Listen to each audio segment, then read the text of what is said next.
Hello everyone and welcome back to Code with Ria. So in today's lecture we would be talking about inheritance. This is the part 1 of inheritance.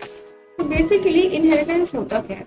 It is one of the most important feature of OOPS. Important feature of OOPS. In the very first lecture we had talked about C++ main pillars. जो कि हमारे पास 4 main pillars होते हैं. सबसे पहला हमारे पास आ जाता है डेटा एब्स्ट्रैक्शन. सेकेंडली हमारे पास आता है inheritance. Thirdly it is encapsulation and the very fourth is polymorphism. ठीक है, तो हमारे पास ये चारों के चारों उसके पिलर्स होते हैं. इनको पढ़ना बहुत ज्यादा इंपॉर्टेंट होता है. पूरी की पूरी इन 4 टॉपिक्स के अराउंड रिवॉल्व करती है. And today we will be starting with inheritance. So now let's start with it. So inheritance में बेसिकली हम क्या देखते हैं कि इनहेरिट हो रही है. क्या इनहेरिट हो रहा है? प्रॉपर्टीज और कैरेक्टरिस्टिक्स फीचर्स जो भी हैं वो इनहेरिट हो रहे हैं. फॉर एग्जाम्पल एक छोटी सी एनालॉजी से समझते हैं अपन. आपके पेरेंट्स हैं, आप उनके कुछ कैरेक्टरिस्टिक्स को लेकर आए हो. कुछ फीचर्स है लाइक हेयर कलर क्या होगा, हेयर का टाइप किस तरीके का होगा, स्ट्रेट, कर्ली, वेवी, आईज का कलर कैसा होगा. तो ये कुछ कैरेक्टरिस्टिक फीचर्स हैं जो कि इनहेरिट हुए हैं आप में फ्रॉम योर पेरेंट्स. ऐसे ही हम क्या करते हैं, हम इसी कॉन्सेप्ट को क्लास के अंदर यूज करते हैं. For example here it is a class 1 and second one is class B. ना यहाँ पर क्लास बी क्या कर रही है, ये ए के कुछ फीचर्स है, कुछ कैरेक्टरिस्टिक्स है जिसको इनहेरिट कर रही है. अब ये करना जरूरी क्यों होता है उसके बारे में बात करते हैं. अगर हम इनहेरिटेंस को यूज करते हैं it increases the code reusability. For example there is a section of code जो कि मैंने ए क्लास के अंदर भी लिखा हुआ है एंड मुझे वही same section of code B class के अंदर भी इम्प्लीमेंट करना है, वहां पर भी यूज करना है. Now rather than writing the whole code again and again in class B then in class C and so on, I can just inherit those properties from class A. तो इसको हम बोलते हैं inheritance. Let's just write the definition of inheritance सबसे पहले. ठीक है, yes. So it provides us the capability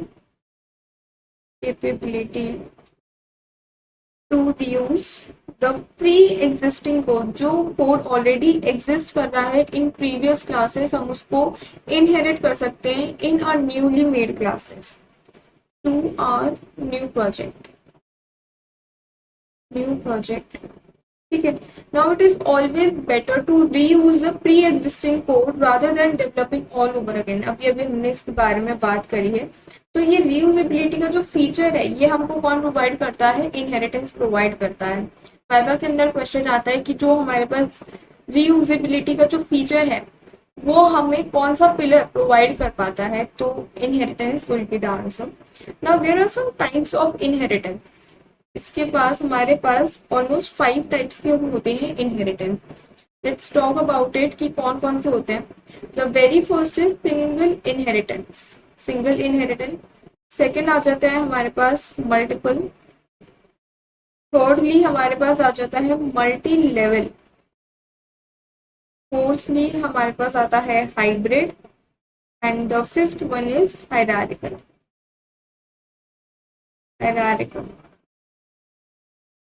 ये इसकी स्पेलिंग को थोड़ा सा चेक कर लेना.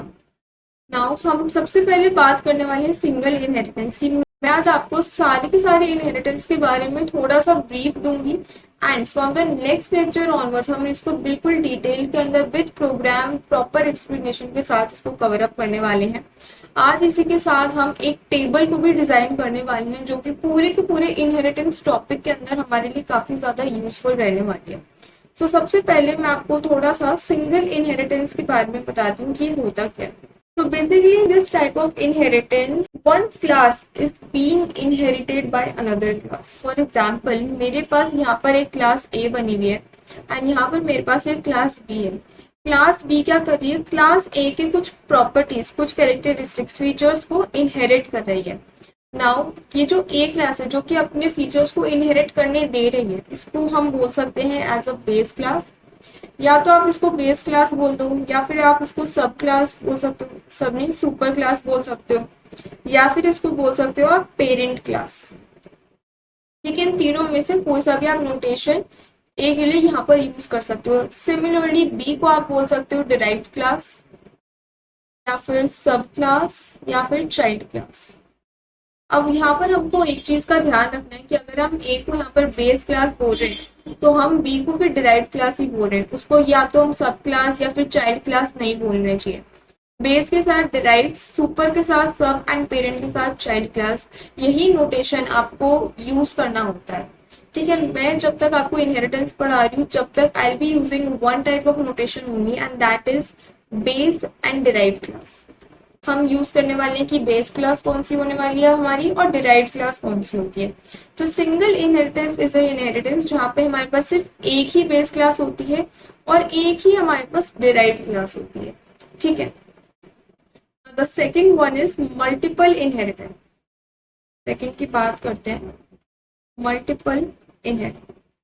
So basically in multiple inheritance there are more than one classes that is being inherited by another class।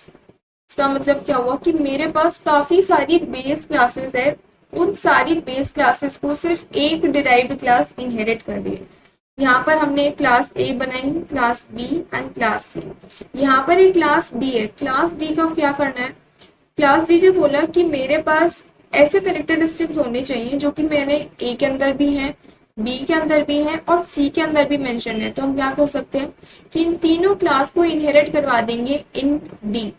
तो अब डी के पास ए के भी फीचर्स हैं, बी के भी फीचर्स हैं और सी के भी फीचर्स हैं। इन तीनों फीचर्स को क्या करिए, इन क्लासेस से इनहेरिट कर रही है। सो मल्टीपल इनहेरिटेंस के अंदर आपके पास more than one base class होती है and just one derived class. ठीक है, नाउ थर्ड के अंदर, थर्ड हम पढ़ने वाले हैं about multi level. Multi level, multi level is very much similar to the single inheritance that we have just done. Single inheritance के अंदर क्या होता था कि हमारे पास सिर्फ एक बेस क्लास होती थी and it was derived and it was inherited by another derived class. बिल्कुल ठीक है। अब यहाँ पर क्या हो रहा है, यहाँ पर जो एक डिराइव्ड क्लास है वो किसी सेकेंड क्लास के लिए एक बेस क्लास का काम कर रही है। दैट इज कि बी क्लास को भी कोई इनहेरिट कर रहा है एंड सो ऑन। यहाँ पर आप क्या करो, सिंगल इनहेरिटेंस ही यहाँ पे फॉलो हो रहा है बट मल्टीपल स्टेप्स के अंदर फॉलो हो रहा है, मल्टीपल लेवल्स है। यहाँ पर हमारे पास एक लेवल आ गया, देन ये सेकेंड लेवल आ गया, यहाँ पर बी ए को इनहेरिट कर रहा है, यहाँ पर सी बी को इनहेरिट कर रहा है। तो यहाँ पर हो क्या रहा है कि जब सी क्लास ने बी क्लास को इनहेरिट करा, दैट मीन्स कि अगर हम केस 1 की बात करें जहां पर हमारी ए बेस क्लास की तरह काम कर रही है और बी डिराइव्ड क्लास की तरह काम कर रही है। केस 2 क्या बन जाता है हमारे पास कि हमारी जो बी है वो एज अ बेस क्लास काम कर रही है और जो सी है वो एज अ डिराइव्ड क्लास काम कर रही है। तो अब सी क्लास ने क्या करा, इसके पास बी के तो फीचर्स थे ही लेकिन इसी के साथ इसके पास ए के भी फीचर्स आ गए। कैसे आ गए, क्योंकि अगर हम क्लास बी की बात करें तो बी के पास अपने एडिशनल फीचर्स तो थे लेकिन इसने ए के भी फीचर्स को इनहेरिट करा था। और अब हमारे पास क्या है, ये बी क्लास सी इनहेरिट कर रहा है तो उसके पास बी के भी फीचर्स आएंगे एंड बी ऑलरेडी ए के फीचर्स को इनहेरिट कर रहा था तो उसके पास ए के भी फीचर्स आ जाएंगे। तो सी हमारे पास क्या होगा कि सी के पास सी के भी फीचर्स हैं, बी के भी फीचर्स आ गए और ए के भी फीचर्स आ गए। ठीक है, now the very fourth one is hierarchical। hierarchical, now in this one hierarchy is maintained over here। hierarchy किस तरीके से मेंटेन होती है कि अगर ये क्लास बी है, ये दो क्लास इनहेरिट कर रही है, ये बी है और ये सी है। बी एंड सी क्या कर रही है, ये दोनों ए को इनहेरिट कर रही है। दैट मीन्स कि A is acting as a base class for more than one derived classes. तो हायरार्की के अंदर हमारे पास सिर्फ एक बेस क्लास होती है and there are multiple derived classes, multiple derived classes. ठीक है, अब ऐसे ही ये आगे भी चलता जाएगा कि सी को भी कोई इनहेरिट कर रहा है, बी को भी कोई इनहेरिट कर रहा है, तो इस तरीके से हायरार्की चलेगी। Now the fifth one is hybrid. Hybrid वैसे कुछ बहुत ज्यादा डिफिकल्ट नहीं है। इसमें हमने अभी तक जितने 4 हमने टाइप्स पढ़े इनहेरिटेंस के, single, multiple, multi level and hierarchical. अगर हम इनमें से कोई भी 2 या फिर 3 इनहेरिटेंस को कंबाइन कर दे तो हमारे पास हाइब्रिड इनहेरिटेंस बन के आ जाता है। तो इसकी मैं आपको एक शॉर्ट डेफिनेशन सॉर्ट ऑफ लिखवा देती हूँ। when we combine more than 2 types of, 2 भी हो सकता है या फिर more than 2 भी हो सकता है, then 2 types of inheritance into one, एक में, then it is known as hybrid inheritance। ठीक है, इसका अगर मैं आपको एग्जांपल बताऊं तो फॉर एग्जांपल यहाँ पर हमारे पास क्लास ए है, class A was being inherited by class B.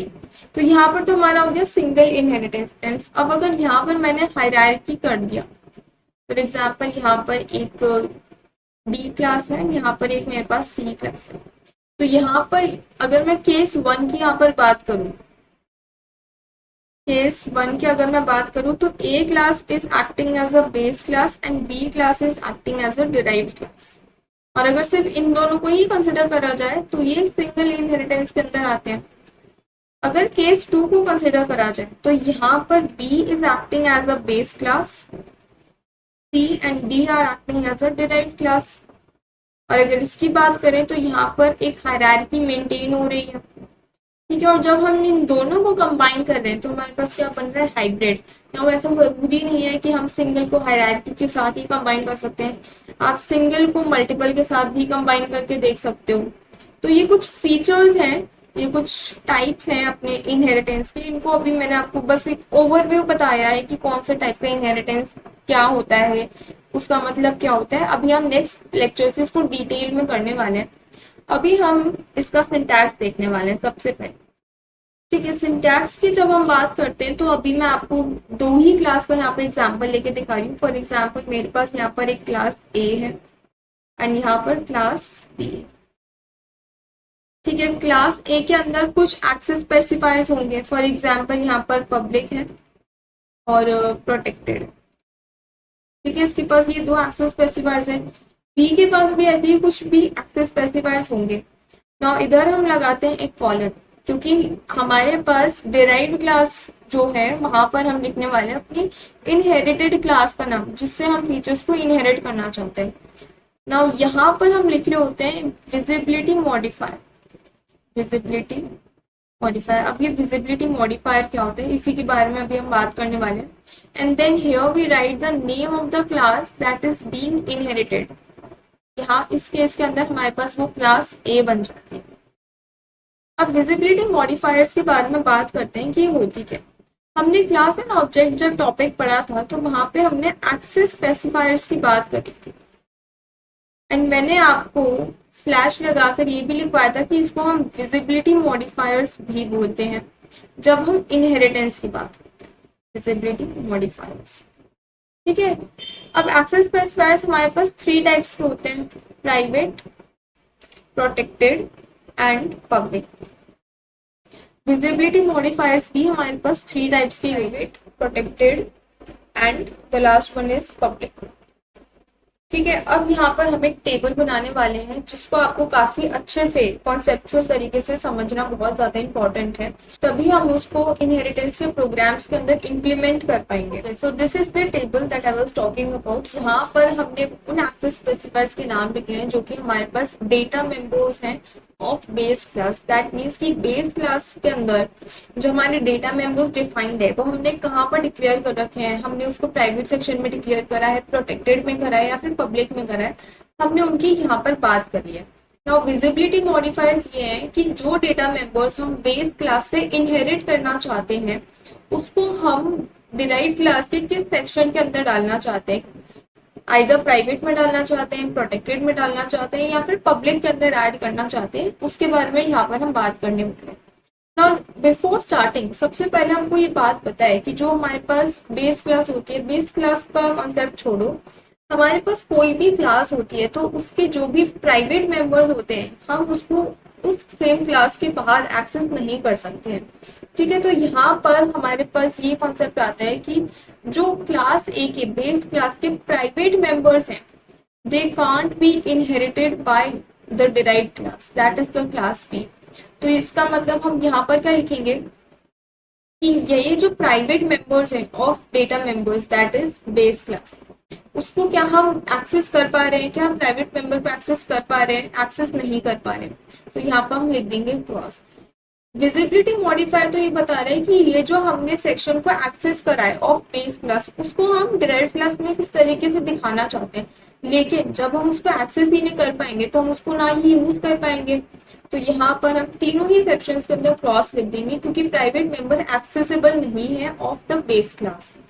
Second बात करते हैं प्रोटेक्टेड की। अगर मैंने यहाँ पर एक क्लास ए बनाई है एंड उसके अंदर प्रोटेक्टेड सेक्शन के अंदर मैंने कुछ डेटा मेंबर्स को लिख रखा है, ठीक है, मैंने यहीं पर क्लास बी बनाई है एंड उसके अंदर मैं हो सकता है कि प्राइवेट सेक्शन के अंदर, यहाँ पर हम क्या चाहते हैं कि क्लास ए के अंदर प्रोटेक्टेड सेक्शन के अंदर हमने जो डेटा मेंबर्स लिख रखे हैं, क्लास बी के अंदर मैं जब उन्हें एक्सेस करूं तो वो प्राइवेट सेक्शन में आने चाहिए। तो बिल्कुल हम ऐसा कर सकते हैं, लेकिन इससे क्या होगा कि जो हम प्रोटेक्टेड लेकर आ रहे हैं वो अल्टीमेटली प्राइवेट हो जाएंगे, फिर हम उसको और किसी सेकेंड क्लास के अंदर एक्सेस नहीं कर पाएंगे। तो यहाँ पर अगर हम प्रोटेक्टेड मेंबर्स किसी बेस क्लास का एक्सेस करते हैं एंड उसे विजिबिलिटी मॉडिफायर देते हैं प्राइवेट, तो फिर वो प्राइवेट की कैटेगरी के अंदर ही आते हैं।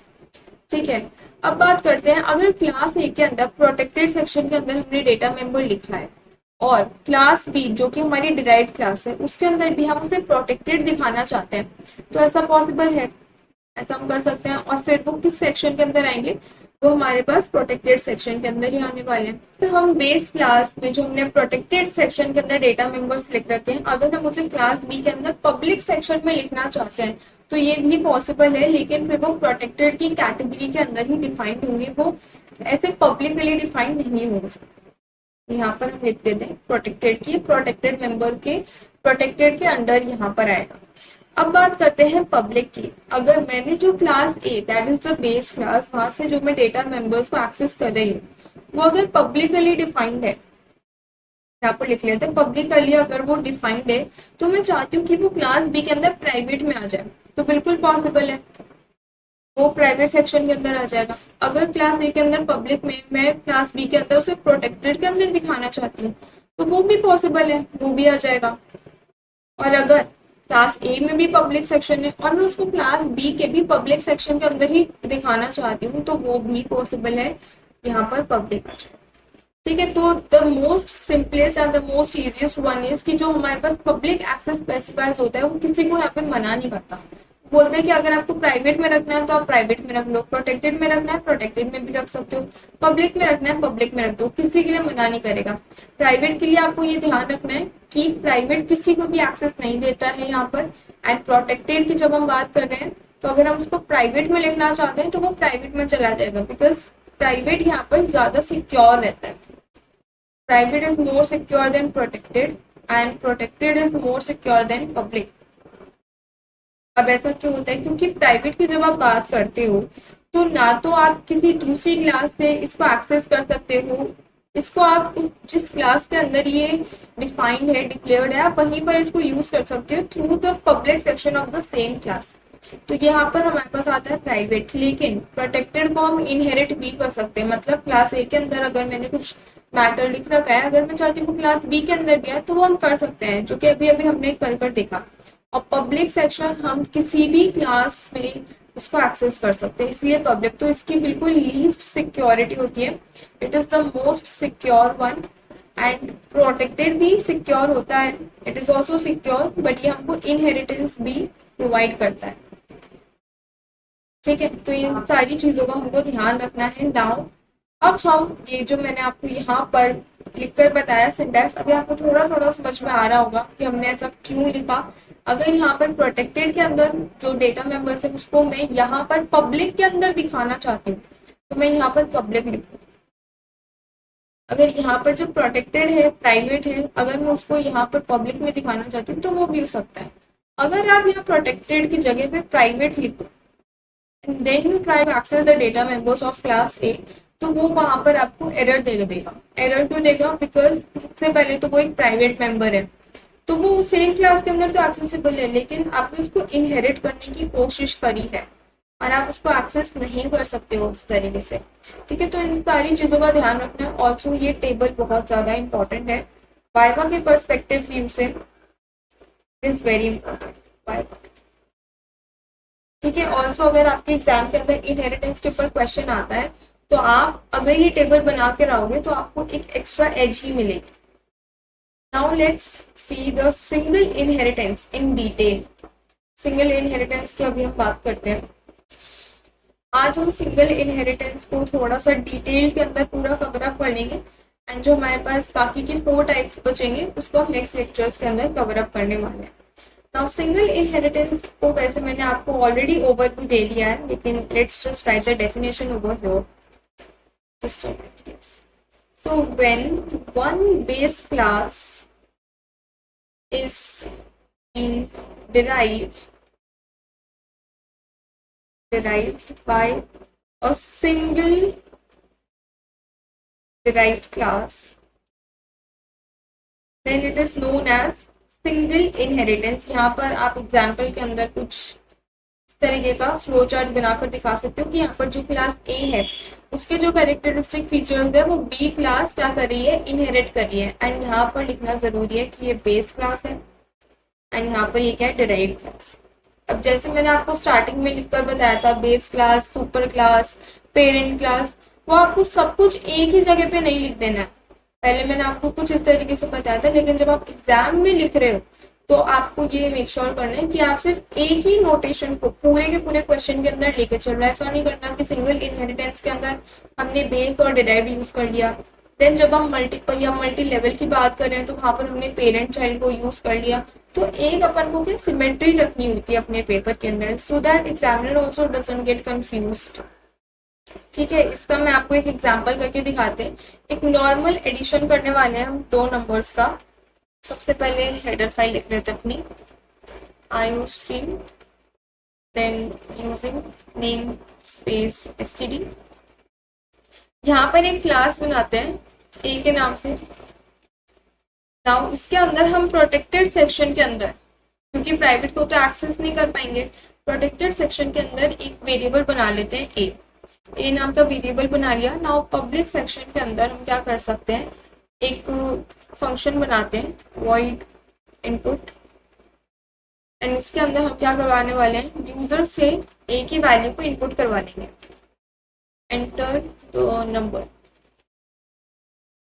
ठीक है, एंड यहाँ पर cn, ए के अंदर हमने क्या करा, वैल्यू को इनपुट करा लिया। यहाँ पर हमारे पास क्लास ए का यहाँ पर खत्म हो गया। अब आ जाओ क्लास बी पे। क्लास बी हमने बनाई। क्लास बी मैं चाहती हूँ कि क्लास ए के डेटा मेंबर्स को इनहेरिट कर ले, यूज कर ले, मुझे दोबारा से ए को डिक्लेयर करने की जरूरत ना पड़े, और मैं ये चाहती हूँ कि पब्लिक सेक्शन में होना चाहिए। तो हम यहाँ पर लिख सकते हैं पब्लिक। पब्लिकली हम ए को क्या कर रहे हैं, यूज करना चाहते हैं, इनहेरिट करना चाहते हैं।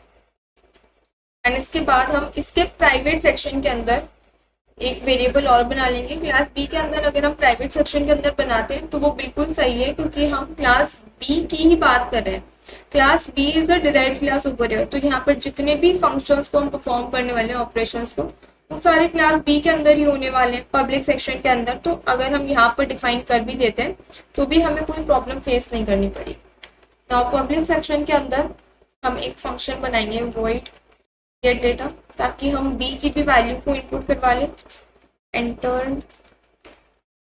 The second number, yes, second number को एंटर करवा लेंगे, \n कर देंगे यहाँ पर cn एंड b की वैल्यू को हमने क्या करा, यहाँ पर इनपुट करवा लिया। अब एडिशन करवाना है तो यहाँ पर एक और फंक्शन बना लेते हैं void add, या फिर void sum के नाम से फंक्शन बना लेते हैं यहाँ पर, एंड यहाँ पर करवा देते हैं प्रिंट अपना। या तो आप एक थर्ड वेरिएबल बना के प्लस b = c कर सकते हो, या फिर हमने डायरेक्ट भी सीखा है कि किस तरीके से करा जा सकता है। एडिशन इज, एंड यहाँ पर क्या करेंगे, a + b, and then and यहाँ पर हमारा क्या हुआ, प्रोग्राम क्लास के लिए हमारे पास खत्म हो गया इंट मेन सेक्शन के अंदर। अब यहाँ पर एक बहुत इंपॉर्टेंट चीज नोट करने की है कि जब भी हम इनहेरिटेंस करते हैं तो हम कभी भी बेस क्लास के लिए, हमारे पास हमारी जो क्लास ए है वो यहाँ पर एक बेस क्लास की तरह पे काम कर रही है, बेस क्लास है, और हमारी जो क्लास बी है, क्लास बी इज और डिराइव्ड क्लास, ठीक है, और क्लास बी एक डिराइव्ड क्लास की तरह एक्ट कर रही है। तो हम जब भी ऑब्जेक्ट बनाते हैं वो हम हमेशा अपनी डिराइव्ड क्लास के लिए बनाते हैं, कभी भी ऑब्जेक्ट हम बेस क्लास के लिए नहीं बनाते हैं। इस बात का ध्यान रखना बहुत ज्यादा इंपॉर्टेंट है, ठीक है। अब ऐसा करते क्यों है, बेस क्लास के लिए क्यों नहीं बनाते, डिराइव्ड के लिए क्यों बनाते हैं, क्योंकि जब हम डिराइव्ड क्लास की बात करें तो डिराइव्ड क्लास के पास खुद के तो एडिशनल फीचर्स है ही है, क्लास बी के पास इंट बी नाम का वेरिएबल तो है, लेकिन इसी के साथ इसने क्या करा, इसने पब्लिकली क्लास ए का इंट ए वेरिएबल जो है उसको भी एक्सेस कर लिया है। तो हमको double double variable, double double object बनाने की यहाँ पर जरूरत नहीं पड़ती है। यहाँ पर हम डायरेक्टली क्लास ए के भी जो भी मैटर है, कंटेंट है, उसको एक्सेस कर सकते हैं। तो सबसे पहले इंट मेन के अंदर हम अपनी क्लास बी का नाम लिखने वाले एंड इसके लिए एक ऑब्जेक्ट बना लेते हैं b1, let it be. Now b1 के थ्रू हम क्या करने वाले हैं, बेस क्लास में जो हमने ऑब्जेक्ट बनाया था दैट वाज void input, हम उसको कॉल करवाने वाले हैं। अब देखो यहाँ पर क्या हो रहा, हमने सिर्फ क्लास बी लिखी है लेकिन ये हमको तीनों के तीनों फंक्शंस दिखा रहा है जो कि class A and class B दोनों के अंदर है। तो हम यहाँ पर void input को सिलेक्ट कर लेंगे, सबसे पहले ए की वैल्यू को यहाँ पर प्रिंट करवाएंगे, देन क्या करेंगे, यहाँ पर गेट डेटा की वैल्यू को प्रिंट करवाने वाले हैं एंड देन फाइनली एडिशन करवाने वाले हैं, तो सम को प्रिंट करवा देंगे, रिटर्न 0 कर देंगे एंड में एंड एग्जीक्यूट करेंगे अपने program. So the output is that enter the number, for example we entered 5 and the second number is 4। तो हमारे पास एडिशन आ गया, एडिशन क्या है, 9 है। तो हमारी डिराइव्ड क्लास के ऑब्जेक्ट ने क्या करा, जो बेस क्लास के अंदर हमने फंक्शन डिफाइन कर रखा था उसको इसने एक्सेस कर लिया, ठीक है। नाउ अब अगर आप यहाँ पर void इनपुट को सिर्फ डिक्लेयर करना चाहते हो, इसकी डेफिनेशन अगर आप क्लास ए के बाहर भी प्रोवाइड करना चाहते हो तब भी ये एक्सेसिबल है। This is a small homework question from my side to you, ये आपको खुद से एक बार करके देखना है। सो या दैट्स ऑल फॉर टुडे। आज हमने सिंगल इनहेरिटेंस को कंप्लीट कर लिया है and from the next lecture हम करने वाले हैं multiple and multi level inheritance को कंप्लीट, ठीक है। So yeah, that's all for today. Subscribe the channel if you are new to the channel and don't forget to hit the bell icon. Thanks for watching this video and I'll meet you in the next video. Thank you so much.